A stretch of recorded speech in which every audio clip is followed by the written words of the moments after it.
Hey guys, what's going on? It's Eli, back with another review video.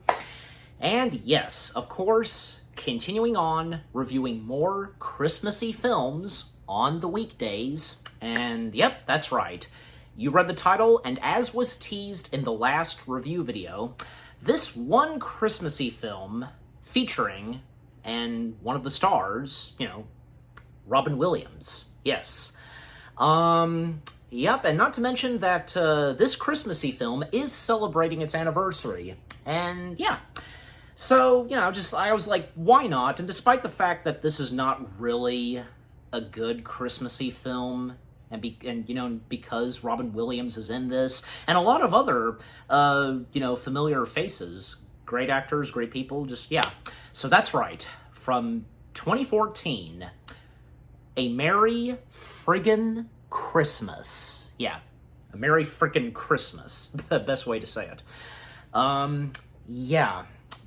I'll be completely honest. I was hoping when I watched this, and because it has great people like Robin Williams and Candice Bergen, need I go on? I was hoping and thinking that maybe possibly this won't be that bad, for my taste and such, and, and how I feel towards certain films, and especially since, say, most notably, another Robin Williams film that I can think of, and which is one of my top favorite films to star Robin Williams, right next to The Birdcage, RV.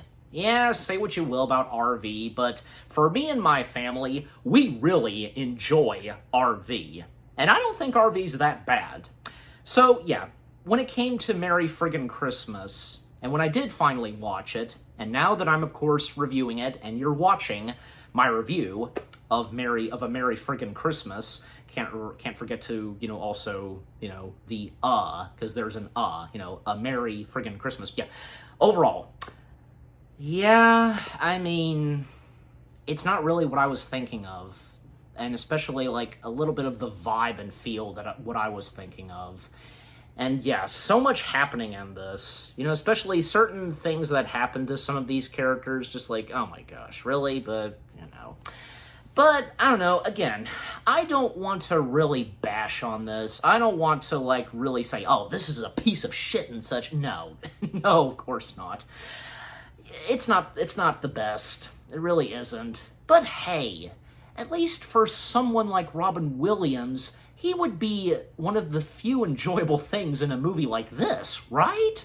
And anybody else that was in this, again, a lot of other great people, as I said, not just Robin Williams, Candice Bergen, Lauren Graham, Oliver Platt, and Joe McHale. These are some great talented actors and people. And, Wendy McLendon Covey, from the Goldbergs, just, they do well. They do well. They're not that bad. And especially, most notably, Robin Williams, the type of character that he plays. Robin Williams, other roles that he's played, rather if it be, say, a psychopath or someone you just wouldn't find pleasing.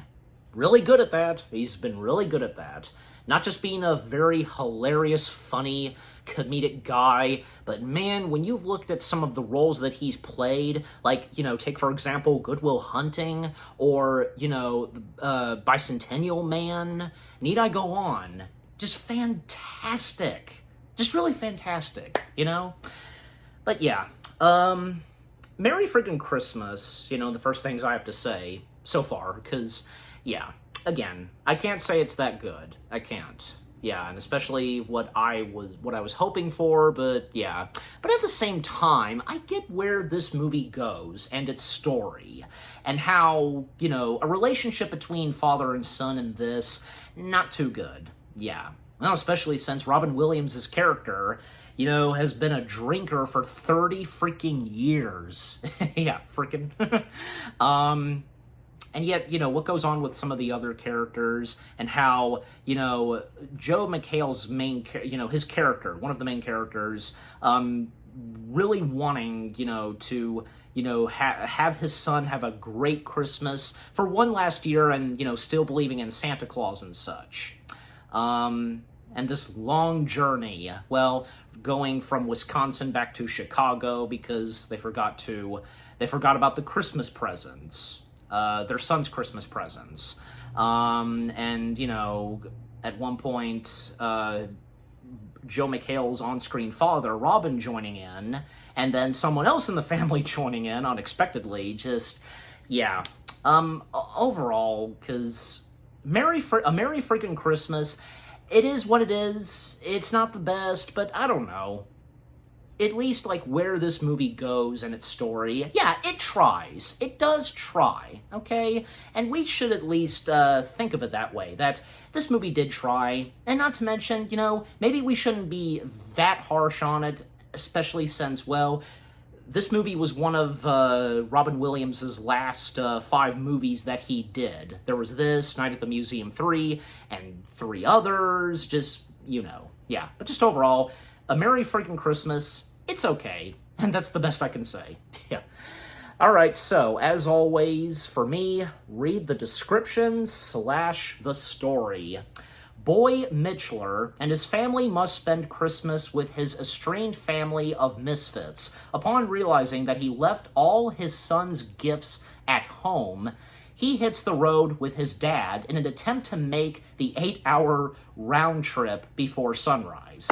Okay, so, getting into the film itself, well, because, we get a little bit of a background or something when Boy Mitchler was a little boy, and when it came to Christmas Day and trying to see if Santa was still there, but his father being in the same room, and yeah. On that day, Christmas was kind of ruined for young Boyd, and young Boyd was played by J.J. Jones. And well, Boyd, now all grown up, a husband, a father, and in good business, Boyd Mitchler, older Boyd Mitchler, being played by Joe McHale.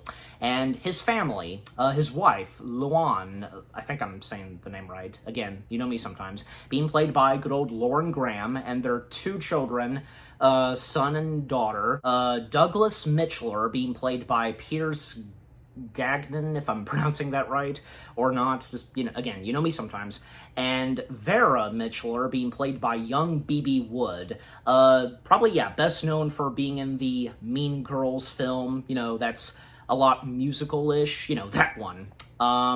Yeah, so, them living in Chicago, and, Christmas is upon them, and, well, young Douglas, he still believes in Santa and such, but as for Vera, well, not really, especially how old she is then, and, a friend of hers not knowing that there's a Santa Claus, and, a mentioning of a BJ and such, just... God, what she says and to her parents is, oh my gosh. And even when, yeah, because there's, they notice 2 Santa Clauses, and one of them, being this, crabby-looking Santa, which, yeah, it's the same Santa, pretty much. Hobo Santa, being played by good old Oliver Platt. And a little moment between the Hobo Santa and, Douglas, and even, Douglas giving, the Hobo Santa a piece of money. So, yeah. And well, because, life for the Mitchlers, not bad, and, well, because Christmas is upon them, and even when, at one point, they receive a phone call, from Nelson, which being, yeah, Boyd's brother. Nelson Mitchler being played by Clark Duke. Yeah, I know I've seen Clark Duke from other films. Good actor. Basically, Nelson calls up, his brother about coming to Wisconsin for Christmas, and most notably, because a child of his, being a baby, is going to be baptized, and basically, we learned from Nelson and when at church that, Nelson's wife, Sydney, at one point left Nelson for a Mexican guy, and then the Mexican guy, had their child, gave her the child and such, and then she asked Nelson to look after the child, and ever since then, never came back. Oh my gosh, poor Nelson. screw that lady. Just, God, can't stand it. But anyways, so, yeah, and Boyd, he's not so sure about this, especially because of his estranged father. And as we saw earlier, the little bit of flashback with young Boyd, and on Christmas Day, and his father and such, yeah. And yeah, Boyd's father being, Virgil, being played by the late legendary comedic guy, Robin Williams, yeah. And Boyd's mother, Donna Mitchell, being played by good old Candice Bergen, yep. Yeah, so what happens next is they do end up planning to go to Wisconsin to be with family of misfits and such. And the other family members, they are Shauna, being played by Wendy McClendon Covey, and there's also Dave, Shauna's husband, which apparently Dave used to be like he was, but, things between him and Shauna have patched up and such, and because of a marriage counselor, like, Dave being registered as a pervert and, sex offender or something, you know what I mean, just golly. But at least things turned out great for them in the end. They're doing fine, and, and with their kids, so yeah. And the other family members, well, because there's Rance being played by Ryan Lee, and Pam being played by Amara Miller. Yeah, that's right. Ryan, because, probably be best known for being in, say, Super 8 and Goosebumps from 2015, Jack Black and so on. Yeah, I remember him best from those two films. Yeah, so anyways, so Boyd, along with his wife and two kids, packing up as well as, the Christmas gifts. They'll be spending Christmas with family, and them making their destination from Chicago to Wisconsin. Even when at one point they get pulled over because Boyd was driving too fast, Trooper Zablocki, I think, yeah, I'm saying that right, being played by Mark Prokshy, I don't even know how that last name's pronounced. Again, you know me sometimes. Because the first time getting pulled over, and not to mention, like, Boyd is wearing a Christmas hat, well, so is the Trooper, yeah, Zablocki. And even, there's a few moments where Zablocki, we see him, like, having a picture of his wife and children, and can't wait to get back home, for to Christmas with them. So, yeah, understandable. And, yeah, when they get there, because, things get interesting with everybody, and even when there was a paper bag, being set on flames, and Boyd didn't notice that, placing his foot in that bag, and when trying to put it out, and it's nice of him, of course, Virgil putting out the fire, because of course he doesn't want his son to be set on flames, and, saying to him, "You okay?" See, that's okay, it should be fine, And also, how Douglas refers to his grandpa, Puba, I think, I'm saying it right, yeah. Well, how we would name our grandparents, you know what I mean? Just, surely you guys, have specific names calling your grandparents, but yeah, anyways. And also, they have a nickname for Douglas, Bug. Obviously, nothing rude or mean towards that, just, in a cute way and so on, by calling Douglas Bug, So, what goes on in the house and with everybody being there, very interesting, and things still, not looking good towards father and son, Virgil and Boyd. And, even when it comes to, say, Christmas dinner, or, say, when they're at church, baptism and so on, and even a nickname for the child that Nelson's wife had with the Mexican guy. Didn't have a name, but eventually, Nelson, did give a name to the child, which now being his child, naming him after his, brother, Boyd, and even asking his brother to be the godfather of his now acclaimed child. Even also nicknaming the baby BJ and such. I mean, that wouldn't be too bad, right? Because, I don't know, PJ, BJ, just, like say PJ from Goof Troop, Goofy movie. I think you get what I'm saying. Just, I don't know. Best way I can put at it. But I think you get my point. Anyways, yeah. And also Nelson, having this, like, anxiety, and when, like, there's one moment at the dinner table, it just gets a bit intense between Virgil and Boyd. Nelson walks off, and because a mentioning of him serving in the war and so on, and just, yeah, very interesting. Yeah. And to speed things up, because, well, the kids going to bed and getting the Christmas, presents out under the tree. But then, well, there's at one point where Boyd notices that where are Douglas's presents? They should be under the tree, and probably they're buried on top of all the other presents. All the other presents are probably on top of Douglas's, but there's no sign of them. And that's when it occurs to Boyd that they were left back at the house in Chicago.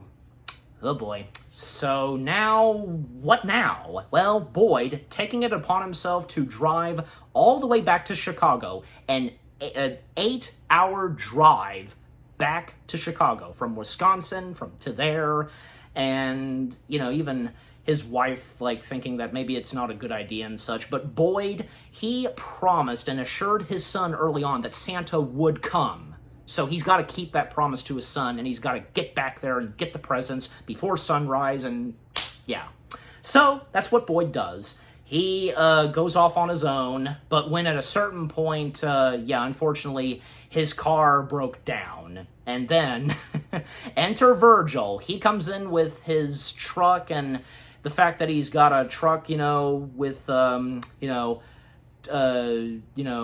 the toilets and such, potholes, portals, you know what I'm trying to say. And that's basically a business that Virgil does. Well, anyways, and yeah, overall, because now Boyd is tagging along with his father, and his father helping out, to get the Christmas presents for Douglas. That's basically what it is. And, well, Virgil doing it, of course, for his grandson as well. So, yeah.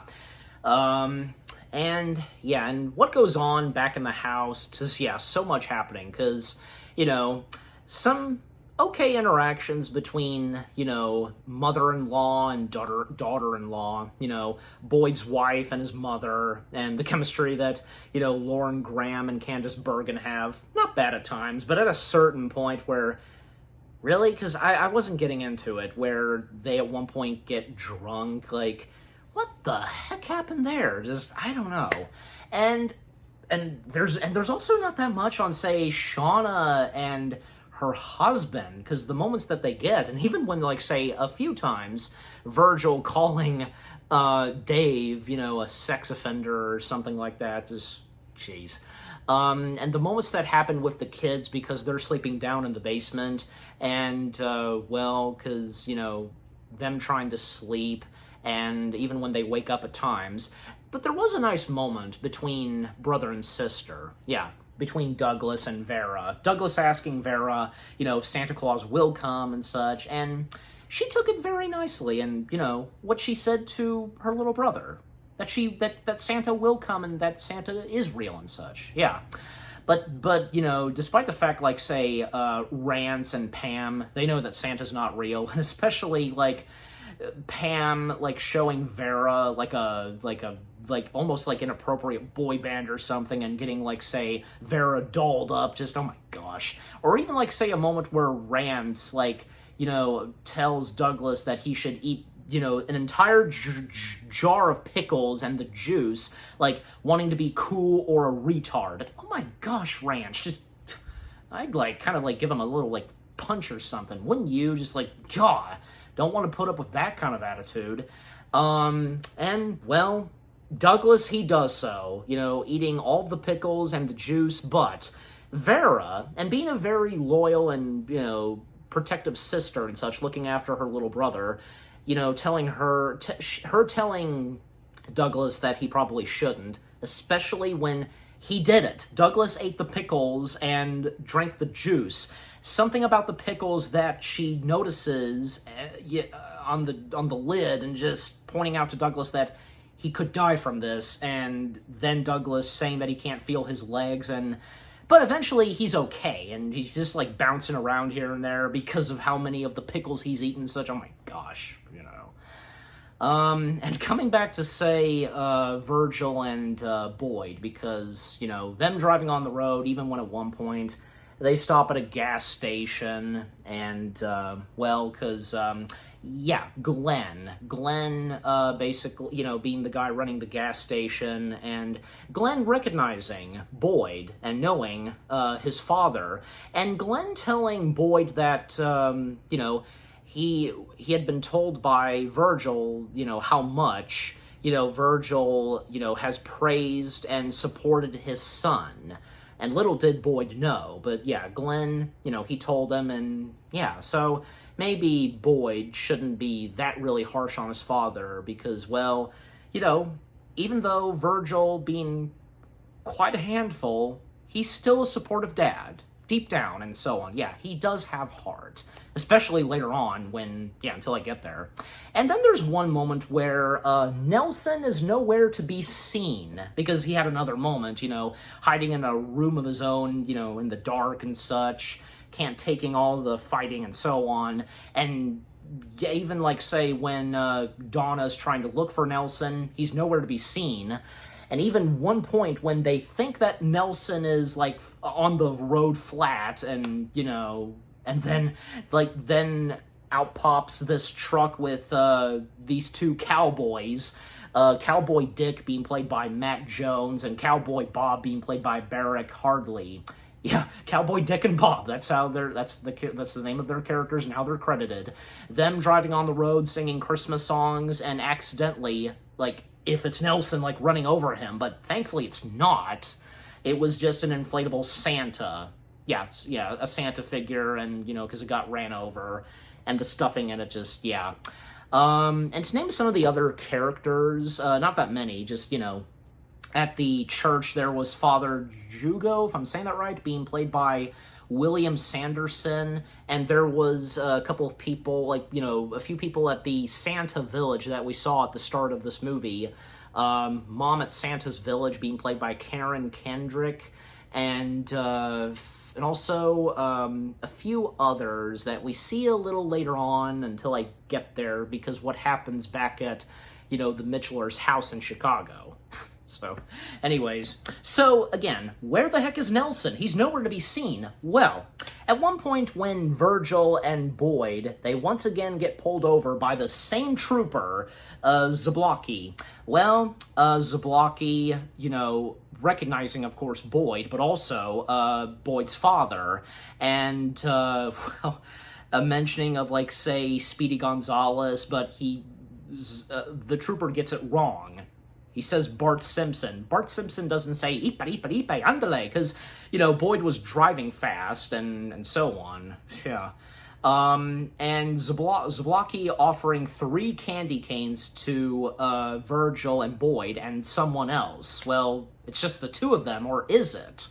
Well, in one of the potholes, you know, bathroom stalls, Nelson is in one of them, because that's where he hid, and he accidentally slept in one of them. Just now he's stuck with them and tagging along with them, you know, to Chicago.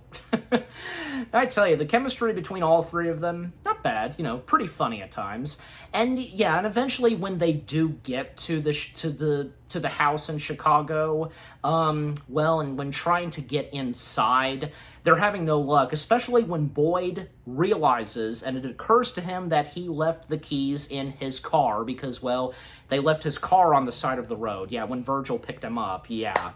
But thankfully, and after Boyd, he, like, threw a plant and such, you know, smashing the door window, Virgil points out to his son, you know, this, like, you know, a key, and so, yeah, now they make it inside, and this is, like, this is technically the first time that Virgil has stepped foot in the current house that, you know, his son lives in, and with family, you know, and Nelson asking, like, you know, where to take a leak and such, and, yeah, and Virgil, I think, yeah, because he is impressed, and, well, because that his son is living well, yeah. And when Boyd is trying to find the presents, well, at one point he hears a bit of a rustling, like a noise, like, if it's Dad or his brother, but no, apparently it's a guy by the name of Farhead and a bunch of other people that are his family. His mom, being played by Parisa Johnston, his uncle being played by Michael Sakani, and his grandmother being played by Jeanette Wells. And yeah, Farhead himself being played by Army Arison.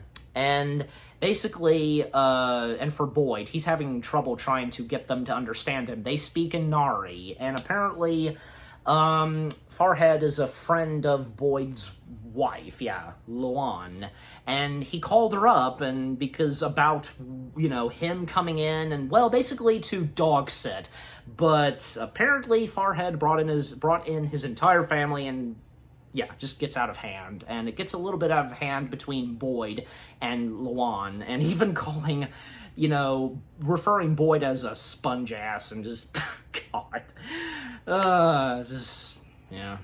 And again, the chemistry that, Luan and Donna have, and when talking about Boyd, and again, like I said, when at one point they have an idea, like, and especially coming from Donna, that maybe they can get out some old toys and they can be presents for Douglas. And, when they're up in the attic, and when at one point they do start to get drunk, and Donna noticing and showing Luan that, Boyd, when he was a kid, he was a painter, and he painted a lot of pictures of B. Arthur from the Golden Girls. Like, not to say that he fantasized over B. Arthur, was just fascinated by her and from the Golden Girls. Not in a sexual way, I presume, and that's not what the movie's indicating, and, especially from Donna. And Luan feeling very sad towards her husband that, he just wanted to be a painter, but that didn't last long, especially since, his father, Virgil, not being supportive and such and so on. Even Donna mentioned to her early on that there were a few times that she did leave Virgil, but, with how much she loved Virgil, and knew that, Virgil wasn't really a complete asshole and such, you get the point. And again, like I said, them getting drunk, and I wasn't getting into it, just like not in the way that I would think is funny, but just anyways. And back at the Mitchellers' house in Chicago, because at one point, Virgil looking at some family photos and noticing one photo of the entire family, except for one thing, like, where is he? He's not in the picture. And that's when, he happens to have pictures of the family members, including the one picture with the whole family. He has a copy of it. Yeah, because there he is in the copy that he has, but it's not in the portrait. Well, that's because, and he quickly realizes that, yeah, his son erased him. And that's when, at a certain point, and right there, that's when Virgil starts to wake up and realize, yeah, so, and coming back to Boyd, because, well, him trying to communicate and get, Farhead and his family to understand him, and pointing out, about his son's gifts and so on, and then Nelson stepping in, and just so happens he can speak the language of Farhead and everybody else, Nari and such, and when trying to help out Boyd, to get them to understand what he's trying to say about the gifts and so on, and it's a bit funny, yeah, because with what he tries to say to them, and even when he explained to his brother how he knows how to speak Nari, yeah. Anyways, but eventually, yeah, Boyd does get the presents, and them about to leave the house, and Virgil sitting there on the doorsteps, and telling Boyd that you were better off without me and such, and Boyd's like, okay, where's this all of a sudden coming from? Just yeah, and that's when they then at one point play a game and such, and Virgil, when it's his turn, bringing up the subject of him being erased from the family photo and so on, and it just gets a little bit out of hand. And even when at one point Boyd, he starts to act just like his father and like speeding down the line, even once again, crossing paths with the same trooper Zablocki, and giving Zablocki the middle finger, and even causing one of the, outhouses to, be attached and such, and hit the road, and even, oh my gosh, liquid and such hitting the police car window. Oh my gosh, it's crazy, it really is. But then, at a certain point, everything starts to die down. Even Virgil knows that this is not like his son. This is not like his son. Like, he shouldn't be acting like this. And even Virgil, he apologizes to his son. And after all these 30 years on what he had been like, hammered and so on, and it doesn't take too long for them to make amends, and everything's all patched up between them, hugging each other, even Nelson joining in, but bad timing to hug, because even nobody's paying attention to the road, not even Boyd, he's behind the wheel, and they hit something. Like, Nelson thinks that, it's a person that they hit, but for Boyd and Virgil, maybe they hit a deer or something, but no, Nelson was right, and when they see what they hit, and it is a person, and it happens to be the hobo Santa. Jeez. But also, another mentioning on Trooper Zablocki, because, the last we see of him is, he was going to chase after them, but after one of the outhouses, it hit his car, his police car, and liquid from that just, he was gonna, signal in, but when looking at, the picture of him and his wife and children, he's like, you know what? F this. He's gonna go home for the holidays, and and he even understood, especially because, like, the situations that was happening with Boyd and so on, okay? So he's gonna let him off the hook this time, so and besides, it's Christmas, so, and also, there's one moment where apparently Douglas is dreaming of this, where a snowman in a snow globe starts to interact and talk with Douglas, and the snow globe snowman being voiced by Jeffrey Tambor. Basically, the snow globe snowman tells Douglas that there is no Santa Claus. And, when you get older, you learn these things that you thought were real, like, say, Santa Claus, the Easter Bunny. The snow globe snowman in Douglas's dream is not wrong, because any of us, including me, of course, at a certain point, at a specific age, we would start to know that these certain things are not real. But, at the same time, we should technically still believe, because these characters, from Santa, the Easter Bunny, Tooth Fairy, need I go on, they're out there. The fictional characters and such, and they are a part of what makes those holidays, from Christmas, Easter, need I go on? You get what I'm saying. You do. But and Douglas, feeling very upset, and when, by that point, he learns, from the snow globe snowman that, there really isn't a Santa Claus. But coming back to Boyd, Virgil, and Nelson, the situation that they're in, accidentally, hitting Hobo Santa, what are they going to do now? Well, Boyd, at one point, feels that maybe he's going to go to prison for this. But Virgil, he's not going to let that happen. He wants to take responsibility on this and such. And even when, like, say, Nelson telling Boyd that, about giving him the talk of, like, say, being a father and,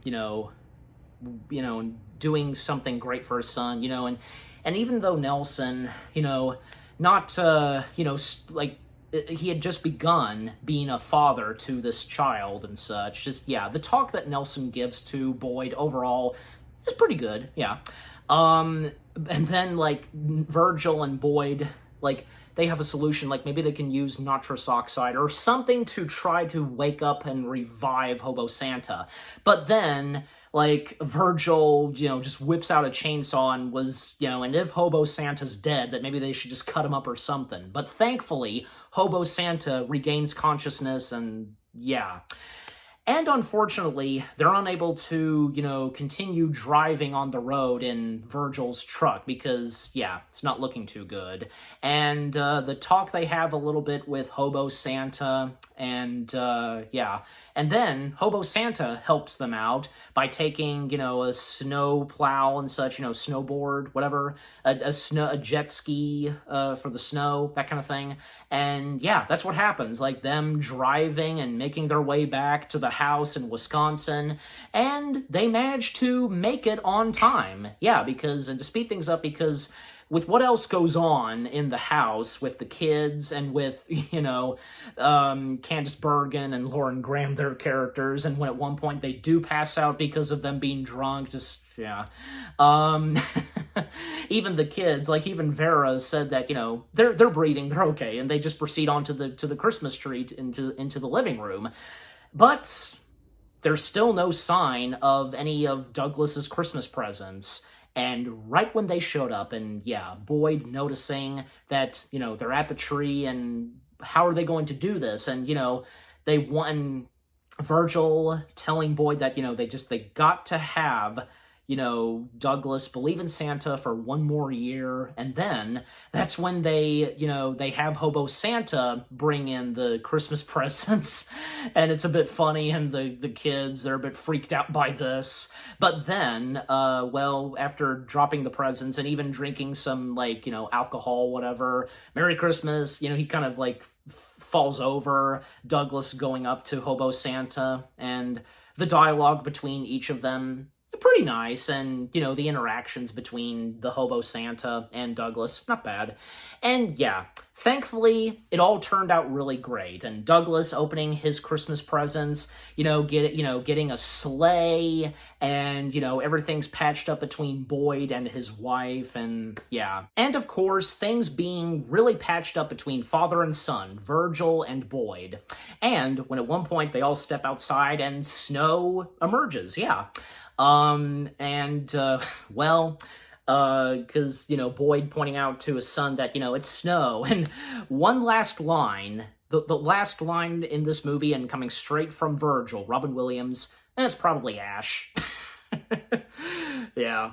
And, the end credits roll, and, this was really nice, where, when it came to the cast, and their names popping up. Also, pictures of them when they were kids and on Christmas Day. Like, seeing a young Robin Williams, Candice Bergen, and even say, yeah, one of them being B.B. Wood, where she was sitting on Santa's lap and she cried, as any young child would. Luckily, I wasn't one of them. At least, but, yeah, so that was really nice, like, what they did in the end credits. And there's one last scene, yeah, technically, because, a mid-credit scene, we once again see the two cowboys, continuing on singing Christmas songs, and just, yeah, it was okay, And when the credits finish, well, there's a dedication to Robin Williams, and yeah, obviously there would be, and it was very sweet and touching, yeah, because, yeah. And again, Robin Williams, I don't think he was a disappointment in this, because, like I said earlier, you would at least enjoy someone like Robin Williams in a movie that is not that good. I think you get my point, yeah. But, just, yeah. A Merry Friggin' Christmas, again, it is what it is. It may not be the best comedic Christmassy film, and especially, this starring Robin Williams, Candice Bergen, Oliver Platt, a lot of great familiar faces that are in this Christmassy film. Yeah, it's a shame, but again, like I said, this Christmassy film tries to deliver. It tried its best, okay? And again, this being one of Robin Williams' last films, so we shouldn't be that harsh on it, don't you think? Just, yeah. The story in A Merry Friggin' Christmas, okay. the cast of characters, the chemistries between each of them, and some funny moments here and there, and moments where, they can be very touching and sad, yeah, and I know that I had chuckled at a couple of funny moments and such, and the music and score by Ludwig, what's his last name, best known for doing the music and score for the Black Panther films, and, most notably, The Mandalorian. Yeah, I had almost forgotten that he did the music and score for this. It was not bad, and besides, it's Ludwig, he's a great guy when it comes to, doing music and scores, And also, not to mention, the Russo brothers were producers on this movie, and I had forgotten on that too, that, yeah, they were a part of this movie as producers. Yeah. But, yeah, just overall, A Merry Friggin' Christmas. It is what it is. It may not be the best Christmassy film, but I'm sure to some, would kind of enjoy this. And I did too, a little. But like I said, you've heard what I've had to say, yeah. And I'm giving A Merry Friggin' Christmas, yeah, this sounds about right. 5 out of 10 stars, yes. 5 out of 10 stars for A Merry Friggin' Christmas. And what about you guys? What did you think of A Merry Friggin' Christmas itself? Are there any of you that thought that this was okay? Did you get any good laughs? Do you think what this comedy Christmassy film had to offer was okay with its story and whom was in it? Great talented people like Robin Williams, Candice Bergen, Lauren Graham, Joe McHale, Clark Duke, Oliver Platt, need I go on? Yeah, I don't know what else to say. Just overall, what do you think of A Merry Friggin' Christmas itself, and with what I've had to say, my review, and yeah, what did you think of my review?